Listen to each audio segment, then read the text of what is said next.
ஒரு கார்த்திகை மாத கருக்கிருட்டு. செங்கல்பட்டிலிருந்து படப்பிடிப்பை முடித்துக்கொண்டு எம்ஜிஆர் அவர்கள் நடுநிசி 12 மணி வாக்கில் காரில் வந்து கொண்டிருக்கிறார். கண் விழித்தவாறே தனது காரில் எம்ஜிஆர் அவர்கள் வந்து கொண்டிருந்த பொழுது வழியில் போலீஸ் உடையில் நின்ற ஒருவரை பார்க்கிறார்.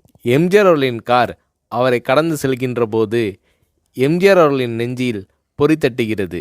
ஆள் நடமாட்டமே இல்லாத இந்த அர்த்த ராத்திரியில் அந்த போலீஸ்காரர் பஸ்ஸுக்காக காத்து நிற்கிறார் என்பதை எம்ஜிஆர் அவர்கள் புரிந்து கொள்கிறார். உடனே தனது டிரைவரிடம் காரை நிறுத்த சொல்கிறார் எம்ஜிஆர். கார் பின்னோக்கி வருகிறது.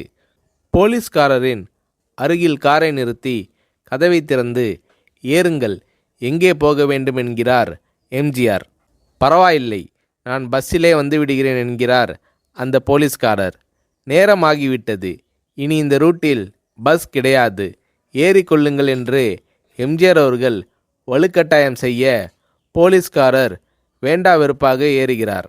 காரின் உள்ளே லைட் போட்டு சாப்பிட்டீங்களா என்று கேட்டுக்கொண்டே தனது சீட்டுக்கு பின்னால் இருந்த பிஸ்கெட் பழங்களை எடுத்து கொடுக்கிறார் எம்ஜிஆர். இப்படி ஓசியில் பயணம் செய்வதே எனக்கு உடன்பாடில்லை. இன்னும் நீங்கள் உண்ண சொல்லி வேறு என்னை இழிவுபடுத்தாதீர்கள் என்று போலீஸ்காரர் மறுக்கிறார். எம்ஜிஆர் அவர்கள் பூரிக்கிறார். இருப்பவனிலிருந்து இல்லாதவன் வரை படித்து பதவியில் இருக்கும் எத்தனையோ பேர் எனக்கு அது வேண்டும் இது வேண்டும் என்று எம்ஜிஆர் அவர்களிடம் வேண்டியதை பெற்று செல்கிறார்கள்.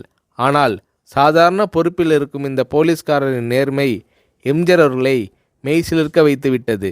எம்ஜிஆர் அவர்களின் கார் கத தூரத்தில் வந்து கொண்டிருந்தாலும் காரின் நிறத்தையும் ஒளியையும் மனம் கமலும் ஓடிக்கான் வாசனையையும் வைத்து இது எம்ஜிஆர் அவர்களின் கார் என்றும் கார் சென்ற தடத்தை தொட்டு வணங்குகின்ற அளவுக்கு புகழுடன் திகழ்ந்த நேரம் அது.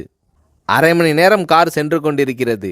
ஆனால் அதுவரை எம்ஜிஆர் அவர்களை பற்றி பெரிதாக போற்றி புகழ்ந்து பேசாமல் அந்த போலீஸ்காரர் வந்ததே புரட்சித் தலைவர் எம்ஜிஆர் அவர்களுக்கு அந்த போலீஸ்காரர் மீது மரியாதையை கூடுதலாக்கியது. நான் தான் எம்ஜிஆர் என்கிறார் எம்ஜிஆர். கேள்விப்பட்டிருக்கிறேன் என்கிறார் அந்த போலீஸ்காரர். பொன்மனச்செம்மல் எம்ஜிஆர் அவர்களின் முகத்தில் கோபம் இல்லை, பதிலுக்கு பொன்முறுவல் மலர்கிறது. என் படங்களை பார்த்து இருக்கிறீர்களா என்று கேட்கிறார் எம்ஜிஆர்.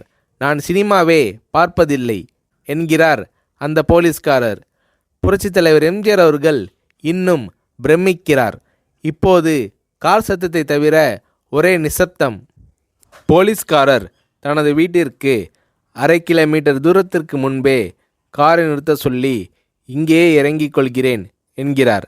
ஏன், நீங்கள் குறிப்பிட்ட அந்த விலாசம் இன்னும் 1/2 கிலோமீட்டர் தூரம் இருக்கிறதே என்கிறார் எம்ஜிஆர். சாதாரண போலீஸ் உத்தியோகத்தில் இருக்கும் நான் காரில் வந்து இறங்கினால் என் வீட்டிற்கு அருகில் உள்ளவர்கள் என்னை தவறாக நினைத்து கொள்வார்கள்.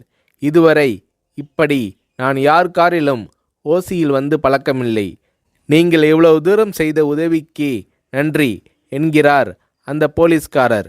புரட்சித் தலைவர் எம்ஜிஆர் அவர்கள் அதற்கு மேல் எதுவும் பேசவில்லை. அவர் எந்த போலீஸ் ஸ்டேஷனில் பணிபுரிகிறார் என்பதை மட்டும் கேட்டு தெரிந்து கொண்டு கிளம்புகிறார். அடுத்த நாள் செங்கல்பட்டு போலீஸ் ஸ்டேஷனுக்கு ஃபோன் செய்து நான் எம்ஜிஆர் பேசுகிறேன் என்கிறார் எம்ஜிஆர். ஃபோனை எடுத்த டிஎஸ்பி உதறலோடும் உற்சாகத்தோடும் தலைவரே வணக்கம் என்கிறார். இரவு சந்தித்த போலீஸ்காரரை பற்றி விசாரிக்கிறார் எம்ஜிஆர். அந்த டிஎஸ்பி சொல்கிறார், நீங்கள் குறிப்பிடும் அவர் இன்று விடுப்பில் இருக்கிறார். அவர் கையூட்டு வாங்காதவர், கடமை தவறாதவர், காவல்துறையின் நேர்மைக்கு இவரே இலக்கணம்.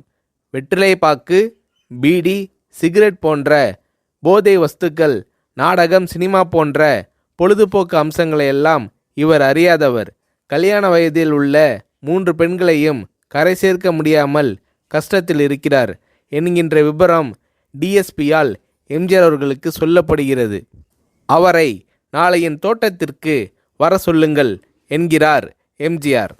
கேட்டுக்கொண்ட டிஎஸ்பி உங்களோடு ஃபோனில் ஆளுக்கு ஒரு வார்த்தை பேச இன்ஸ்பெக்டர், சப் இன்ஸ்பெக்டர் உட்பட எல்லோரும் ஆசைப்படுகிறார்கள். ஃபோனை அவர்களிடம் கொடுக்கலாமா என்கிறார். எம்ஜிஆர் அவர்கள் கொடுங்கள் என்கிறார். பேசுகிறார். அந்த போலீஸ் ஸ்டேஷனே புண்ணியம் பெற்றதாக மகிழ்ச்சி அடைகிறார்கள் அந்த போலீஸ்காரர்கள். மறுநாள் அந்த போலீஸ்காரர் ராமவரம் தோட்டத்திற்கு அழைத்து வரப்படுகிறார். அவரிடம் பேப்பரில் மடித்த பெரிய பணக்கட்டை கொடுத்து, இதை வைத்து உங்கள் பெண்களின் கல்யாணத்தை நடத்துங்கள் என்கிறார் எம்ஜிஆர். போலீஸ்காரர் மறுக்கிறார். நான் ஏதாவது உங்களிடம் காரியமாற்ற சொல்லி அதற்காக கொடுத்தால் அது தவறு. என்னால் ஆக வேண்டியது உங்களுக்கும், உங்களால் ஆக வேண்டியது எனக்கும் எதுவும் இல்லை. நான் உங்கள் கூட பிறந்த ஒரு சகோதரனாக நினைத்து கொடுக்கிறேன், பெற்றுக்கொள்ளுங்கள் என்று சொன்ன பிறகு கேட்டும் கூட கிள்ளி கொடுக்காத கனவான்கள் வாழும் இந்த உலகில் ரோட்டில் நின்றவனை அழைத்து சென்று அள்ளி கொடுத்த எம்ஜிஆர் அவர்களின் கருணையில் நெகிழ்ந்து போய் பெற்றுக்கொள்கிறார் அந்த போலீஸ்காரர்.